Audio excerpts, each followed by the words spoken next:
Welcome to the Explainer.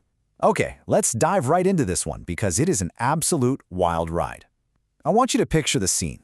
It's the silent, early morning hours of September 23, 2009 in Stockholm, Sweden. Most of the city is completely dead to the world, fast asleep. But inside the G4S cash depot in the Västberga area, the night shift is wide awake and in full swing. These guys are surrounded by literal mountains of money, just counting millions of kroners that are destined for ATMs all across the country. And little do they know, they're about to become the victims of one of the most cinematic, audacious, and frankly unbelievable robberies in modern history. So security at this six-story fortress was incredibly tight. We're talking heavy steel vault doors, motion sensors everywhere, round-the-clock guards, the whole shebang. Because it was so secure, there was actually this ongoing, ironic running joke among the night shift workers. They'd laugh and say to each other, if anyone ever actually tried to rob this place, they'd literally have to come in by helicopter from above. It was just a joke, right? Something to pass the time on a long shift. But then, right around 5 a.m., a few workers stepped out for a quick smoke break and suddenly started feeling these faint, heavy vibrations rumbling through the entire building. That little running joke was about to become a very terrifying reality. Section 1. The roof caves in. Those vibrations they felt? Yeah, that definitely wasn't a passing delivery truck. The depot workers checked the live CCTV feed from the roof and were absolutely stunned by what they saw.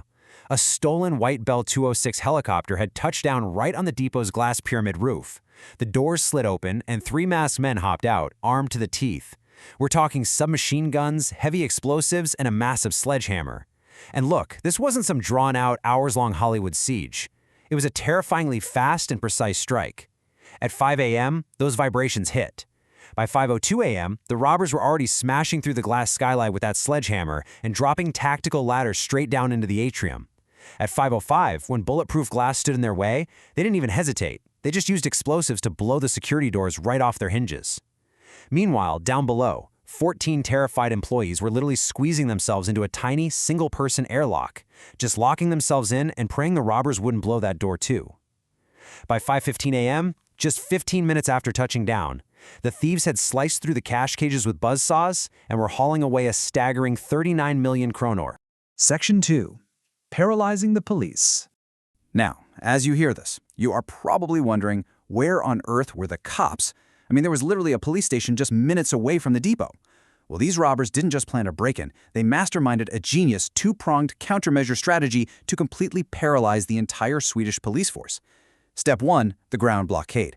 The thieves deployed caltrops, those vicious, tire-shredding metal spike chains, across all the approaching roads to the depot. Officers like Inspector Goran Palm rushed to the scene ready for action, only to find their path completely blocked, risking instant tire blowouts if they went any further. So logically, the police decided to take to the skies. But then came step 2. When officers rushed to the Mottengi police helicopter base a few kilometers away, they found bombs planted right next to the police choppers. The Swedish cops were completely paralyzed, boxed in by road and grounded by air. And this is where the sheer psychological warfare of the heist really comes into play. Those explosives at the police base, they were completely fake decoy bombs. They were literally just rudimentary devices cobbled together from metal pipes, some fireworks, and a few blinking red lights.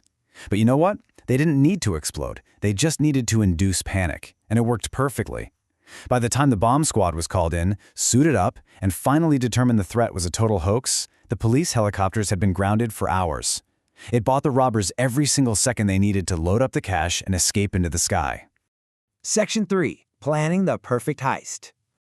So who actually pulls something like this off? You'd probably think it was a highly trained international crime syndicate or maybe some ex-special forces guys, right? But the truth is honestly far stranger than fiction. On one side, we have Goran Bojovic. He had a background in construction and a serious thirst for quick wealth, totally inspired by a wave of cash depot robberies hitting Sweden around that time. And on the other side, we have Alexander Eriksson. This guy wasn't a career thug at all. He was a successful television producer for Sweden's TV4 network. But crucially, he was also a trained helicopter pilot. These two incredibly unlikely masterminds met on September 2nd to organize a 20-person crew, source the explosives, and plan the brazen theft of that Bell 206 helicopter from a local hangar.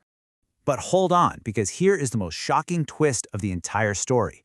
A full month before the heist even happened, there was a massive warning that got completely ignored. Serbia's foreign ministry actually tipped off the Swedish police through diplomatic channels. That's right, the Swedish authorities already knew about the plot. They even had an undercover officer tailing Bojovic. She personally witnessed his crucial planning meeting with the pilot, Eriksson, on September 2nd. But because a few weeks passed without an immediate attack, the police mistakenly assumed the intel was bad and just dropped the surveillance. They literally had the keys to stop the robbery of the century, and they let it slip right through their fingers. Section 4. The McDonald's Mistake. So, despite a totally cinematic escape, they literally dropped bags of cash onto waiting speedboats and then abandoned the chopper in a deserted wooded area. No crime is truly perfect. Rushing makes you sloppy, even if you're a mastermind. In their haste to escape with that 39 million kroner, the robbers left behind a literal treasure trove of physical clues, both at the depot and inside the abandoned helicopter 20 kilometers away. We're talking about the sledgehammer they used on the roof, drops of blood from where one of them scraped himself, zip ties, a GPS device, distinct fingerprints, and, incredibly, a store receipt for prepaid burner phones. These mundane little items gave investigators their very first threads to start pulling on. But the absolute biggest digital footprint they left behind revolved around the number 14. Police identified 14 disposable burner phones that the 20-person crew had been using. For weeks, these phones were in constant, non-stop contact with each other, orchestrating every single logistical move. And then, completely synchronously, all 14 phones went totally dead on the exact morning of September 23rd, right as the heist was happening. It was basically a massive digital fingerprint of a coordinated strike. By tracking the cell tower data of those 14 burner phones from the morning of the heist, police were able to pinpoint specific locations all across Stockholm. They pulled the CCTV footage from those areas and, boom, at 6:55 a.m., just an hour or two after pulling off the heist of the century, Alexander Eriksson, the TV producer pilot, is caught on a security camera just calmly ordering a McDonald's breakfast. You can't make this up. Fingerprints recovered from the abandoned helicopter soon matched him perfectly, totally sealing his fate. Now, when they finally confronted him, Eriksson fabricated this wildly elaborate alibi. He claimed there was no way he could have been flying a helicopter because he was highly intoxicated on drugs that night and had actually crashed his car into a guy named Marcus Axelsson. He even had time-stamped photos of the car crash to prove it. But investigators quickly unraveled the reality. Eriksson's car was actually being driven by his driver, and Axelsson? He was simply one of Eriksson's henchmen. They had deliberately staged a minor collision just to create a fake time-stamped alibi and trick the investigators. It was definitely clever, but just not clever enough. Section 5. A cashless consequence. Eventually, the net closed. The police launched coordinated raids all across the city, arresting the crew before they could flee to places like the Canary Islands. 7 robbers were ultimately convicted in court. Both of our unlikely masterminds, Goran Bojovic and Alexander Eriksson, received 8-year prison sentences for their roles in organizing and executing the whole thing. The crew was totally dismantled. But the story definitely doesn't end behind bars. The incredible vulnerability exposed by the Västberga heist sparked this fierce nationwide debate on cash security in Sweden. It terrified the public and financial institutions so deeply that it rapidly accelerated the entire country's transition to digital payments. The Swedish government and local businesses aggressively started abandoning physical cash altogether. It's just a perfect example of how one extreme criminal act can completely change the daily habits of an entire population. It literally changed the fabric of Swedish society. But despite all those sweeping arrests and all the long-term societal changes, there is still a pretty staggering reality to consider here. The police raided apartments, they checked bank accounts, they scoured the entire country for the loot. But out of the massive 39 million kronos stolen during that 15-minute raid, they only ever recovered a measly 118,000 krono. It was found just hiding in a single bag inside a wardrobe at Bojovic's apartment. The rest of it? Completely gone. Which brings us to a question that still haunts investigators to this day. Sweden pushed heavily to go cashless by 2025, essentially closing the book forever on these types of grand, cinematic cash depot robberies. But where on earth is the rest of the 39 million kroner? The masterminds served their time, the country completely moved on, but those millions of missing kroner vanished into thin air, likely gone forever.